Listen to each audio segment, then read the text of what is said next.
Flu, RSV, those are the three illnesses that health officials are concerned could make up a potential triple-demic this winter. What you need to know to keep you and your family safe. And one store in Whitley County has all the essentials: food, drinks, motor oil, and Narcan. Why Whitley County health officials say it's so important. And sunny weather is in our future as we head into the end of the work week. Those details straight ahead as Mountain News at 6 starts now. Dedicated to Eastern and Southern Kentucky, this is WYMT Mountain News at 6. Health leaders say they are worried about a possible triple-demic with COVID, flu, and RSV, especially as we head into the winter months. WYMT's Dakota Makers has some tips on what we should do to stay healthy. Hospitals across the country are seeing an increase in RSV cases. A doctor at St. Joseph London says they are also seeing an increase in cases, especially compared to previous years. One misconception that a lot of people have that is RSV is mainly something that infects kids, but in fact it also infects adults, especially adults who are older in age and immunocompromised. But why are we seeing an increase in RSV?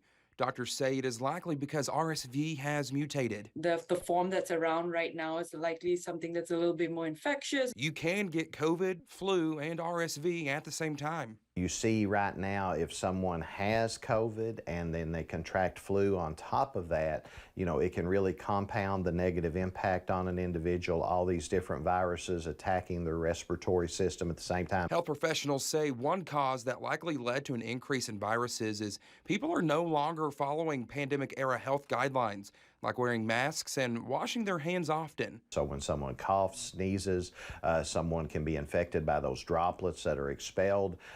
If you touch a common surface, you can pick up the virus. Health officials say to make sure you are vaccinated against flu and COVID. In Perry County, Dakota Makris, WYMT Mountain News. Perry County health officials say they are also seeing an increase in strep throat cases, and even people reporting they are getting it more than once. Fast Tracks in Whitley County has all kinds of food, motor oil, drinks, and other convenience items. But workers say the store carries one item that is the difference in life and death for some: Narcan. Whitley County health leaders say the community has already seen a high rate of overdoses this year, with numbers exceeding that of many other areas.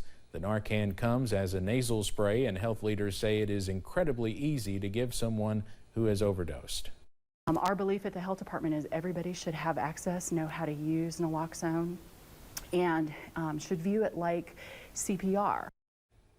The Whitley County Health Department director says their local EMS has responded to 51 overdoses in the first 10 months of this year. The Kentucky Cannabis Center is sharing its plans for studies and trials on the drug's various impacts. A University of Kentucky professor sat before the Interim Joint Committee on Health, Welfare, and Family Services to report that the university's newly established Cannabis Research Center is making progress. Dr. Shanna Babylonis directs the Kentucky Cannabis Center and presented a variety of planned controlled studies. One will work with the Markey Cancer Center to look into providing edible doses to patients with cancer. This is going to be one of the first studies of its kind. You would think that cancer and cannabis have been really well researched. Unfortunately, that's not the case. Other studies include looking at the effects of cannabis on driving, opioid use, and physical issues like pain and obesity. House Bill 604, a bipartisan bill, provides them $2 million to work with and a 2-year window to complete those studies. We have a big boil water advisory to pass along. Officials say all West Liberty water customers are under a boil water advisory until further notice. West Liberty Mayor Mark Walter told WYMT crews found a significant water leak. 4 residents do not have water because of that leak. Walter said they rerouted water to other customers and issued the boil water advisory as a precaution.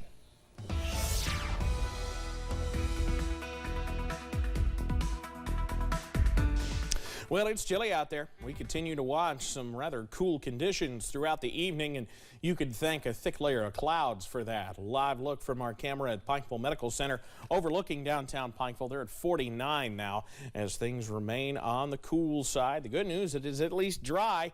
Well, good and bad in the sense that, yeah, it's not raining on your head, but we do need some rain out there. Upper 40s to near 50 throughout the region at the moment. Winds up from the north and west, 5 to 10 miles per hour. Clean sweep on Pinpoint Doppler. We'll keep it that way through the evening, but those clouds, well, they're still hanging tough. The cloud line's back near the state capitol, and it's going to take a little while to get it in our direction. So overcast during the evening, and eventually much nicer conditions on the way as we watch what's left of yesterday's low push on up the coast. 44 tonight, getting chilly as those clouds begin to clear out. The latest on when sunshine returns and what that means for high school football on Friday night. That's in a few minutes. Steve. Evan, thank you. A southeastern Kentucky man will spend 15 years behind bars for his role in a child sex abuse case. 30-year-old David Mays was sentenced in Whitley County Circuit Court on Monday. In July, Mays pleaded guilty to 2 counts of criminal abuse, 2 counts of rape, sodomy, and sex abuse. All of those charges are felonies. As part of the sentence, Mays will be listed on the sex offender registry for life. He will also be on monitored probation once he's released and will not be able to interact with any of his victims for at least 10 years. A Laurel County grand jury indicted a science teacher at South Laurel Middle School Friday on sexual abuse charges. Tim Thompson of London was named in the 4-count indictment. The indictment says that between October and November 2021, Thompson reportedly committed the offense of first-degree sexual abuse involving a minor. In all 4 counts, the indictment says that Thompson was in a position of authority or position of special trust. Police arrested 26-year-old Christopher Wagers after they say an argument between him and a woman turned violent. Deputies say he reportedly punched a woman at a home on Blackwater Road just outside of London yesterday afternoon. Wagers faces an assault charge.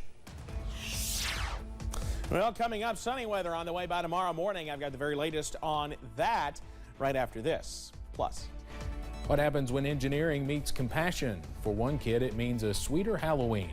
Coming up, we'll tell you how some students are helping a classmate with his costume this year. And it stands 10 feet tall and spans 20 feet wide. How some welding students brought the Leslie County High School mascot to life.